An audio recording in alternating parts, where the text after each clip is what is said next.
கிறிஸ்துவுக்குள் பிரியமுள்ள சகோதர சகோதரிகளே, பலன் தரும் தேவன் எபிசோட் 1558க்காய் கர்த்தரை துதிக்கிறேன், மகிமைப்படுத்துகிறேன்.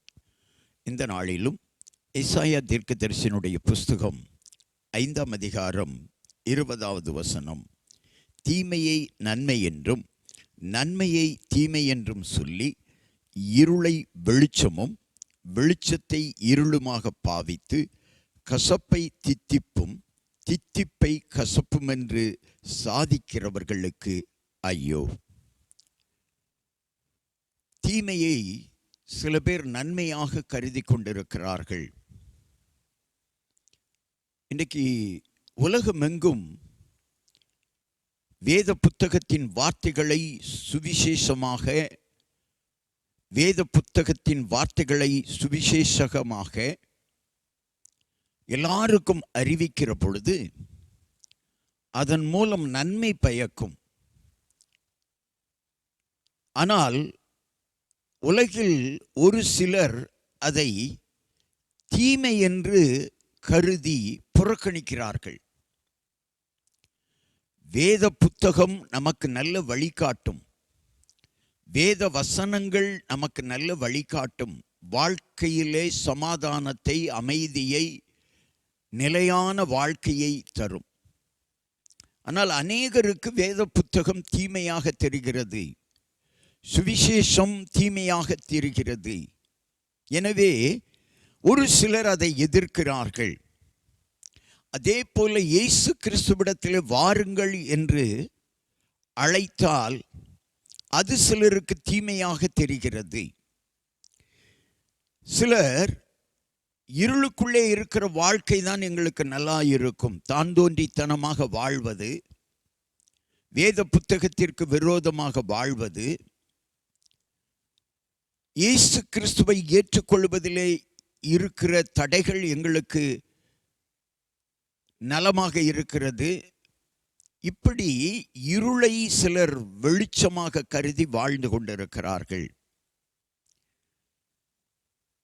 வெளிச்சம், உண்மையான வெளிச்சம், இயேசு கிறிஸ்து சொன்னார், உலகத்திற்கு நான் ஒளியாய் இருக்கிறேன் என்று சொன்னார். அது மாத்திரமல்ல, அவரிடத்தில் வருகிற பிள்ளைகளையும் நீங்கள் உலகத்திற்கு வெளிச்சமாய் இருக்கிறீர்கள் என்று சொன்னார்.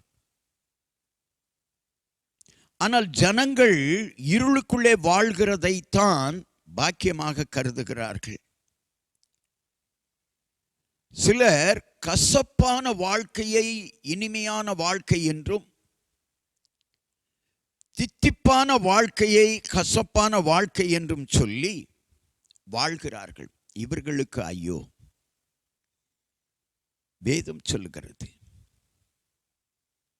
ஆண்டவரை ஏற்றுக்கொள்ளுகிறவர்கள், வேத வசனத்தை ஏற்றுக்கொள்ளுகிறவர்கள் பாக்கியவான்களாக வாழ்வார்கள். இல்லை இல்லை, அது எங்களுக்கு இருள், அது எங்களுக்கு கசப்பு, அது எங்களுக்கு தீமை என்று சொல்வீர்களானால் உங்கள் வாழ்க்கையில் வருகிற துன்பங்கள், துயரங்களை நீங்கள்தான் ஏற்றுக்கொள்ள வேண்டும். கண்களை மூடி ஜெபிக்கலாம். எங்களை நேசிக்கிற நல்ல தகப்பனே, இன்றைக்கு யார் யார் நன்மையை தீமை என்றும் தித்திப்பை கசப்பு என்றும் வெளிச்சத்தை இருள் என்றும் சொல்லிக் கொண்டிருக்கிறார்களோ அவர்களுக்குள்ளே ஒரு மனமாற்றம் வரட்டும் ஐயா. சுவிசேஷ ஒளி அவர்கள் இருதயத்திற்குள்ளே ஊடுருவி பாயட்டும். சுவிசேஷம், அதாவது தேவனுடைய வார்த்தை, வேத புத்தகத்தில் எழுதப்பட்ட வார்த்தைகள் நன்மையானது,